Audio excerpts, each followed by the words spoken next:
Hello there, everybody. This is King Mac, your friendly hamburger pal. Welcome to this feature presentation on YouTube. Be sure to enjoy a hot, fresh cheeseburger along with some delicious golden French fries, a tasty milkshake, and a nice soft drink.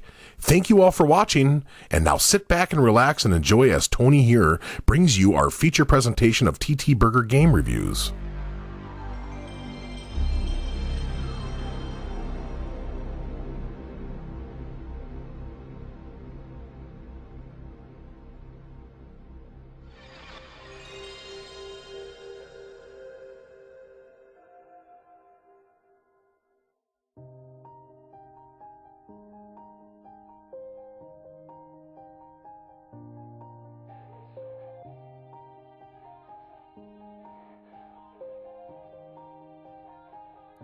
Hello my friends, how are you all doing today? You ready for some more game reviews, some more TTBurger game reviews, you see, eh?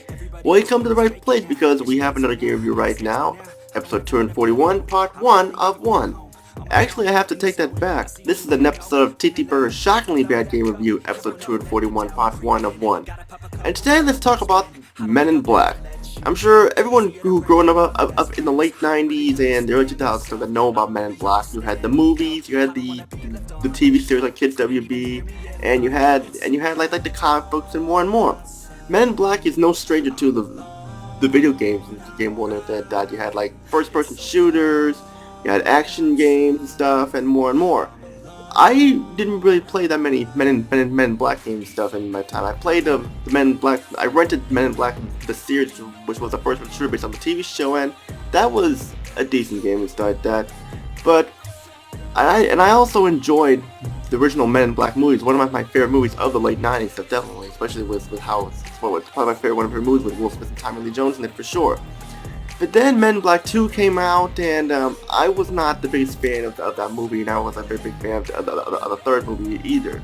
And of course, like with Men in Black 2 came out, there was the video game that came out as well. That came out before the movie and wasn't really based on the movie story or anything like that. And we're gonna be taking a look at that said game today. Just like I said, before the second movie, and you got it right here.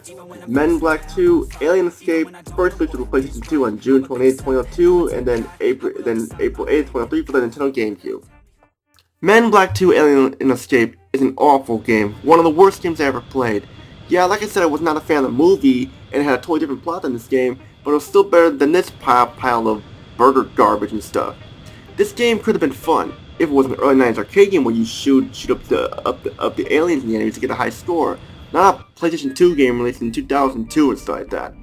I really thought this would be a great idea where you're shooting the aliens as Agent J or Agent K and progressing levels and more, but tons of problems and frustrating gameplay elements hurt the game badly. You won't even want to finish this game because of how frustrating this game is and stuff. Because Men in Black 2 Alien Escape is a boring game and a frustrating game at the same time, where just all you do is shoot some more, shoot the same enemies over and over again, and do that by trying to survive because the winter enemies will come in swarms to try to kill you to progress the levels and everything. The game is difficult for all the wrong reasons. There's difficult the challenge way and difficult the frustrating way, and this land is difficult the frustrating way. We will talk more about that later, but we need to get started here.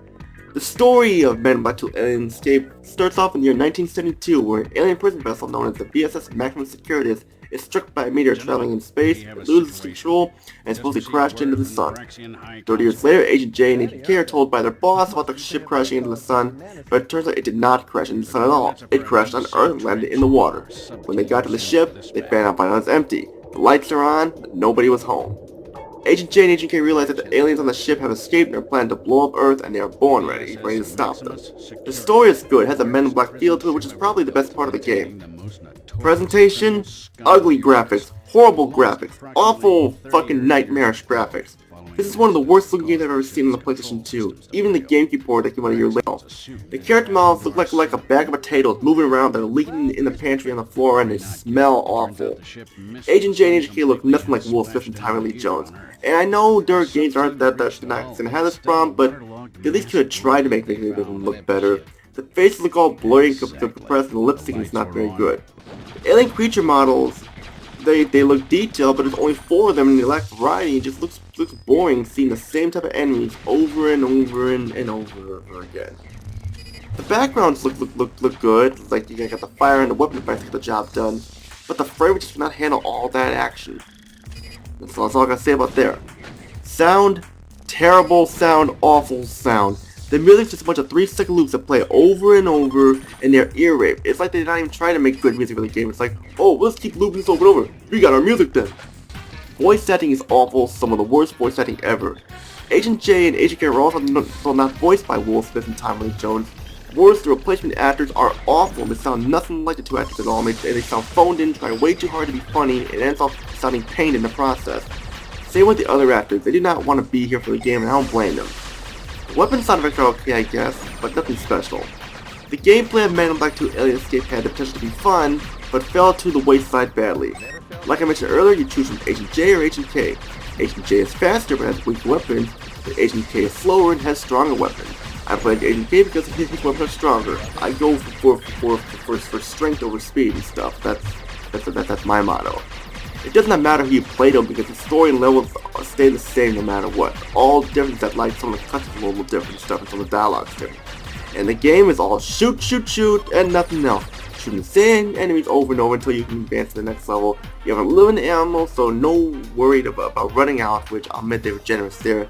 But even so, you get upgrades when killing a number of enemies for the selected weapon you have. But when you get hit, you lose one of the upgrades, or some of the upgrades, or all the upgrades. So you're trying to scrounge, try and get the upgrade back, only to get killed again, lose another one and stuff. It's like a game of cat and mouse, trying to get the mouse before it escapes. Except for you keep getting hit and it avoids you to get the mouse. The weapons vary from pistols, flamethrowers, and more, and it can be fun for shooting the enemies like that and seeing them blow up and stuff with the weapon and everything like that. But it's all you do for the 5 stages. Yes, there are only 5 levels in this game, and they're long levels, but they all play the same. They may look different, but it's all the same. And you know, and even then, after you beat the game, you can play as another character though, but beyond that, there's nothing to do in this game. I have to look at some information and bios and stuff and everything, and it just all plays the same. I could not beat this game because it was so frustratingly difficult, because you die a lot, more than you should. You only have 3 lives, which is fine, but no extra lives at all. And once you die, you start all over from the beginning of the level. I just feel like they should spend more time ironing out the issues instead of trying to make it as funny as possible. It was nothing more than a waste of time. Final thoughts: if you like Men in Black, look elsewhere because this game sucks. Go play Men in Black the series on a PlayStation. That game was miles better stuff, definitely. This game is so bad, I'm not even going to give it a numbered rating. The rating I'm going to give it is negatively abysmal in Black out of 10. That's how bad it is, people. Take it from me. And that's it for this episode of TTBurger's Shockingly Bad Game Review, episode 241, part 1 of 1. Stay tuned for the next part. What will we cover then? We have to find out, but all I gotta say is it's Tony. Peace out, have a great day, and see you all in episode 242. Take care, everybody.